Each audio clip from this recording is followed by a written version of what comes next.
Welcome to the daily audio briefing of the Curated News. Curated by Sandeep Ohri.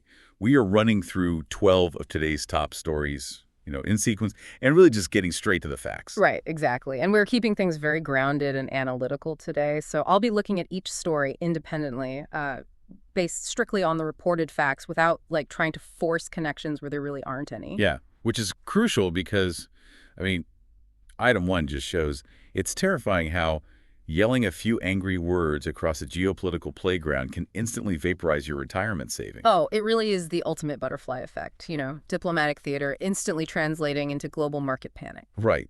So that fragile U.S. and Iran memorandum of understanding we've been watching, it has just completely cracked and devolved into literal name-calling. Yeah, and the fallout was immediate. The Business Standard actually reported that this rhetorical fallout was the direct trigger. Markets crashed, gold fell, and oil just spiked. It is literally like yelling fire in a crowded theater. The words themselves don't do physical damage, but the stampede of investors moving money to safe havens just wrecks the economy. Exactly. And, speaking of global economics, item two is about defense spending. I always assumed direct funding was the main thing for NATO, but the Business Standard just broke down who actually pays for it. Right, yeah, that is a super common misconception. For direct common funding, the U.S. and Germany are actually tied. They lead the pack at 14.9% each. Wait, they're tied. I wouldn't have guessed that. Yeah, tied. But the real story is the indirect funding. The actual deployment of troops and heavy equipment. Out of the roughly $590 billion there, the U.S. actually contributes over 60%. Wow, over 60% of $1.5 trillion. That disparity is just staggering. It really is. And if you want to see where global economic power is actually growing for item 3, look at the latest IMF forecasts from the Business Standard. Right, they just adjusted India's numbers, didn't they? Yeah, they did, yeah. They slightly trimmed India's current fiscal year, FY27, to 6.4%, but they bumped FY28 up to 6.7%. Which honestly might not sound massive until you zoom out. India is vastly outpacing the global average of about 3%. Plus, the U.S. is hovering around 5%, China is at 4%, and the EU is just dragging at 1.4%. Oh, absolutely. So moving on to item 4 and the corporate space, the Wall Street Journal reported that the massive $3.7 billion merger between Getty Images and Shutterstock is officially dead.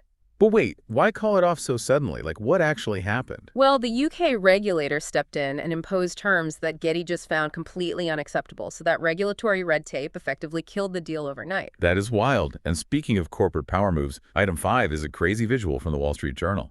Lockheed Martin just funded a brand new helipad right on the U.S. White House lawn. Wow, really? On the lawn? Yeah, it's a very literal cementing of the physical and financial ties between defense contractors and the government. That is quite the statement. Well, moving to tech for item 6. The Business Standard notes that OpenAI's ChatGPT model 5.6 finally launched today. Right, but it was delayed by over a month, which is the fascinating part.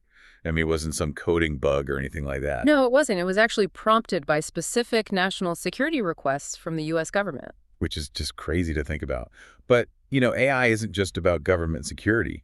Item 7 from the Deccan Herald highlighted this incredible application on a 13-kilometer railway stretch between Tamil Nadu and Kerala. Oh, right, the elephant crossing system. I read about this. Yeah, it's brilliant. They deployed an AI system to stop trains from hitting elephants. So instead of a human conductor trying to see in the dark, the system uses advanced sensors to detect the elephants and instantly alerts the train to hit the brakes.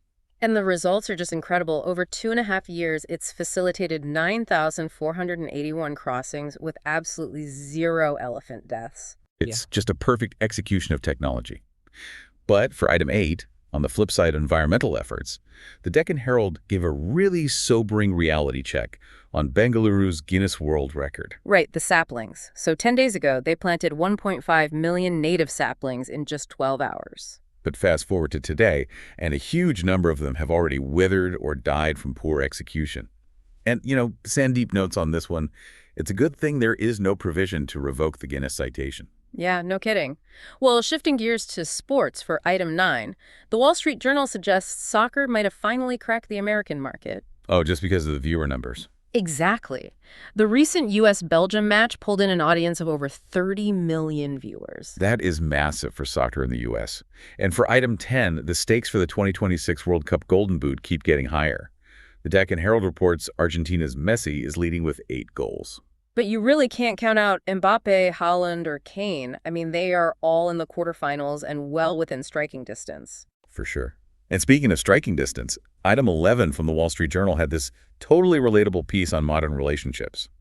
Travis Kelce is learning that blending families includes pets. Oh, yeah, he now lives with a Taylor Swift and her 3 cats. Hilarious. And wrapping it up for another Thursday morning is this piece from the Wall Street Journal highlighting a gray plastic 2-inch cube called Brick. It costs about $60 or 5,800 rupees, and its sole purpose is to lock you out of your phone's apps, turning your device into a literal brick. Sandeep questions if you would spend $60 to stop yourself or rely on willpower, but Sandeep adds there's absolutely no shame in proactively designing our environments for our well-being. Have a fab day, folks. We'll see you tomorrow morning.